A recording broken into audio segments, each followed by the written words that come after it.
Olá, galera do terceiro ano, eu espero que todos estejam bem.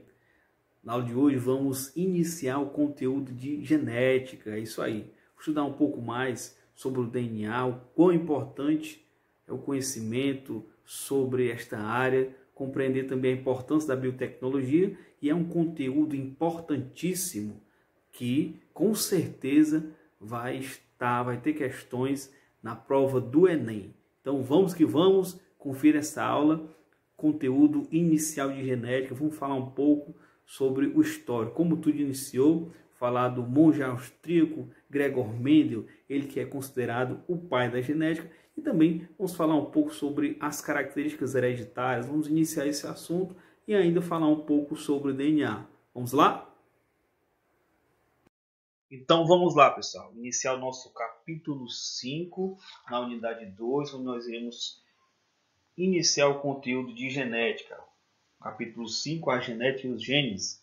E aí, na aula de hoje, nós vamos comentar a introdução à genética e também a descoberta dos gametas.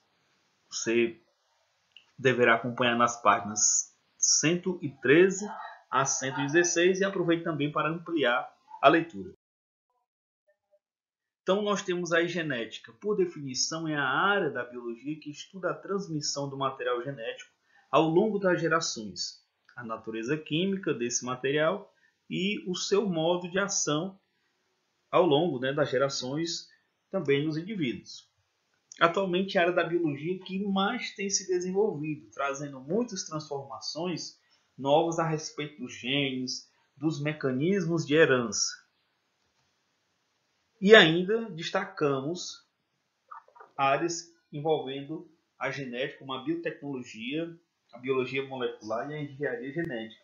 A biotecnologia que corresponde à utilização de seres vivos para a produção de produtos de interesse para o ser humano. Então nós temos aí técnicas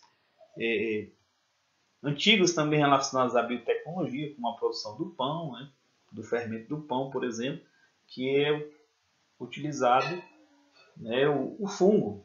Então já é um exemplo de biotecnologia. Mas agora a gente segue avançando na produção do etanol, enfim. Então, com o passar dos anos também, essas técnicas são aprimoradas com a biologia molecular, que já são técnicas de manipulação dos genes que têm trazido novidades para a área, e ainda a engenharia genética emprega essas técnicas já de manipulação genética das células. E aí, com certeza, você já ouviu falar sobre o projeto Genoma, a clonagem, os transgênicos, enfim, até aconselhamentos genéticos. Iremos também estudar sobre problemas genéticos que ocorrem nas pessoas ao longo desse capítulo. Com certeza você já ouviu falar o teste de DNA. O que é o teste do DNA? O teste de paternidade duvidosa. Esse símbolozinho que nós temos aí na embalagem de alguns produtos, como dos salgadinhos, aí, o xilito, como a gente chama, o símbolo T, que é o símbolo de transgênicos, organismos geneticamente modificados. E, atualmente, sobre a testagem, para saber se a pessoa foi acometida pelo coronavírus, o teste do RT-PCR. Então, o teste para saber se a pessoa teve algum contato com esse vírus, então é feito esse teste aí de biologia molecular. Então nós vimos a crescente avanço dos estudos em relação à genética, tá certo? E também é tema que vem ampliando o seu número de questões envolvendo a biotecnologia e a biologia molecular nos vestibulares e no Enem, que é o nosso foco.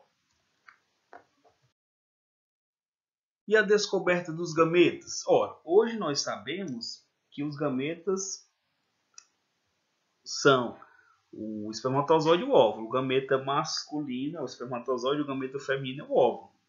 Mas até então, na antiguidade, antes de serem reconhecidos esses gametas, considerava-se que a formação de novos indivíduos era feita a partir do seio masculino, cabendo à fêmea apenas ser a incubadora, desse ser em formação. Então Aristóteles aí, ele, ao estudar o desenvolvimento, ele estudou, por exemplo, algumas aves como galinhas Então ele propôs que esse animal se formava a partir da matéria-prima que existe no ovo e que os órgãos iam se desenvolvendo aos poucos, né? Então os gametas começaram a ser reconhecidos no século XVII, né? Com estudos aí de Graaf, também de Leeuwenhoek. Então, onde Graaf, né, que era um médico holandês, ele analisou os ovários de fêmeas de diferentes espécies de mamíferos, verificando nesta época, né, e observou a reprodução da superfície desses órgãos, né, que apresentavam inchaços, substituído por manchas amarelas durante a gravidez. Então, o que ele percebeu? Né? Ele percebeu que havia correspondência entre o número de manchas e o número de embriões em desenvolvimento no útero. Fundamentado por essas observações, né, Graaf afirmou que as fêmeas de mamíferos produziam partículas geradoras que migravam, né, do ovário até o útero, atraídas pelo sêmen masculino. Né? Então, hoje, né, a gente conhece aí esses inchaços, né, descritos para os ovários, são denominados de folículos ovarianos, né, ou folículos Graaf. E as mães amarelas, ou esses corpos amarelos, né, são partículas geradoras femininas, que são os óvulos, tá certo? E Leeuwenhoek, ele foi um dos responsáveis, né, por analisar, né, microscopicamente o sêmen do homem, né, dos indivíduos do gênero masculino, e ele observou que nesse sêmen, nessas pequenas partículas, né, que ele denominou como animálculos, né, considerar que fossem verdadeiros animais nesse sêmen. Hoje se sabe, né, que é o gameta masculino, que é o espermatozoide.